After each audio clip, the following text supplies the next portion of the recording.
So here's culturally responsive practices. This is a summary. Enlist the assistance of a translator. Develop a therapeutic alliance. Understand and accept shared and divergent cultural perspectives so as not to stereotype families. Identify and correct errors and barriers. Be culturally humble. Continually reflect on, develop knowledge, and take steps toward cultural competence. Have the intention to do it, have the awareness to find opportunity, and then act. So it's intention, awareness, action. That's the contemplative process.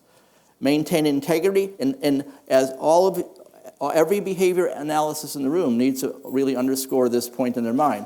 Maintain the integrity of the key ingredients of behavior support process, but in a culture-sensitive way.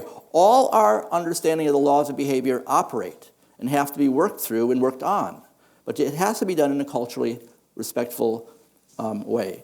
Let me give you just one example to make the point. In the Japanese family I talked about, who wasn't able to do praise easily because of the culture, we taught them about the important praise, but we also learned that she was completely okay with physical praise, which is a squeeze of the shoulder, a wink, a little hug, a little pat on the head.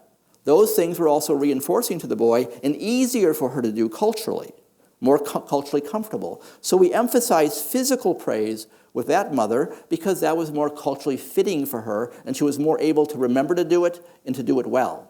And it really made a difference in our work. So there are ways to work with culture and the laws of behavior together. One does not ever abandon the laws of behavior, and don't think that is being culture responsive. It is not.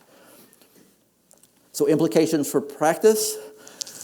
The value of using a cultural assessment tool. It's essential in building an understanding of the family culture.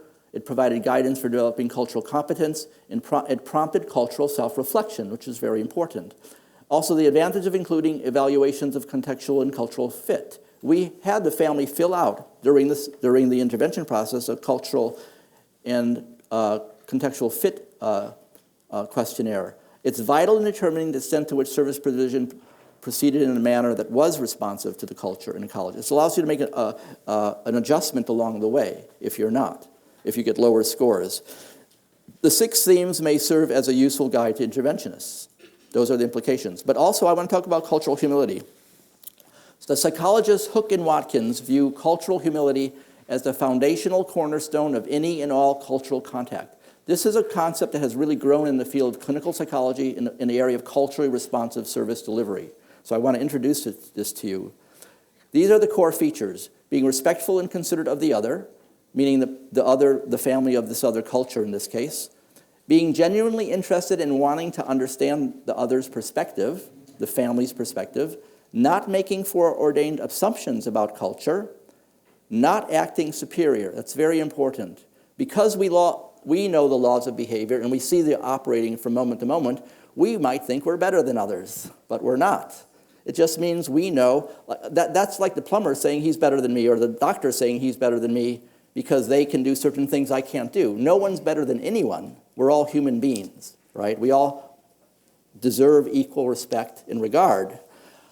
And we take what we know and we use it as a service in these situations. And that's what it means by not acting superior. It's very important to understand that if you want to be effective as a behavior analyst or as any form of interventionist with others in which you want to help them change their behavior for the better.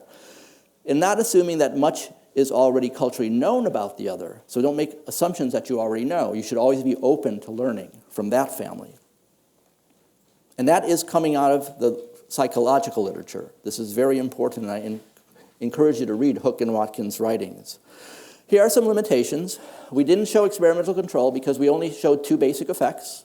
You need 3 baselines to show experimental control. There's only 1 study, and so there's really a need for more studies to have external validity.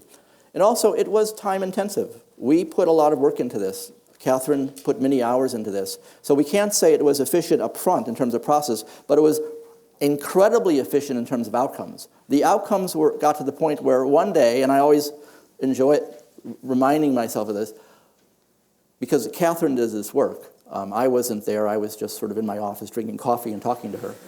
That's all I did. I came to the mother's home, the family's home one day,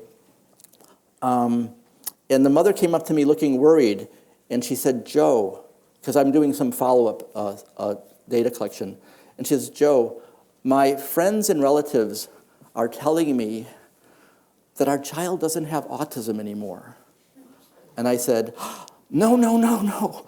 Your child still has autism. It's just that you folks are really, really good at parenting her, really good at helping her develop.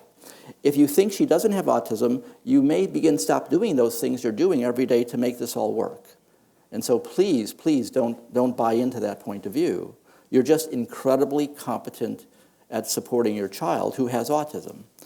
And so that's important to pay attention to, that parents can become so good at this, so good at doing positive behavior support with their child, that the problem behaviors just become something that doesn't occur very often. Just one more point on that to show that this is a message I've been receiving for the last 30 years. Back in 1999, when I was working this with one parent of another girl with autism, 7 years old, who was engaging in severe life-threatening self-injury when we started, at the end of the PBS process, which only was about 6 months or 7 months, the mother got this really quick, and the father as well. She said to an audience, because we presented together in Portland one time, she said, my child might have autism, but we have a normal family life. And so that's possible, absolutely, through applied behavior analysis, through positive behavior support, and if the family is from a diverse, culturally different heritage, including culture-responsive PBS. In terms of future research, there needs to be replication and extension of culture-responsive PBS research. All of you folks who want to become research scientists, this is a great avenue. There's at least 100 years of work to do, given all the cultures we have on this planet. And also, we need to investigate into the extent to which culture-responsive practices contribute to positive outcomes. We didn't separate that out. We don't know whether that culturally responsive piece actually contributed to the outcome or not, because it was all done with lots of other pieces. Is that clear? Okay, so, Shay, and thank you.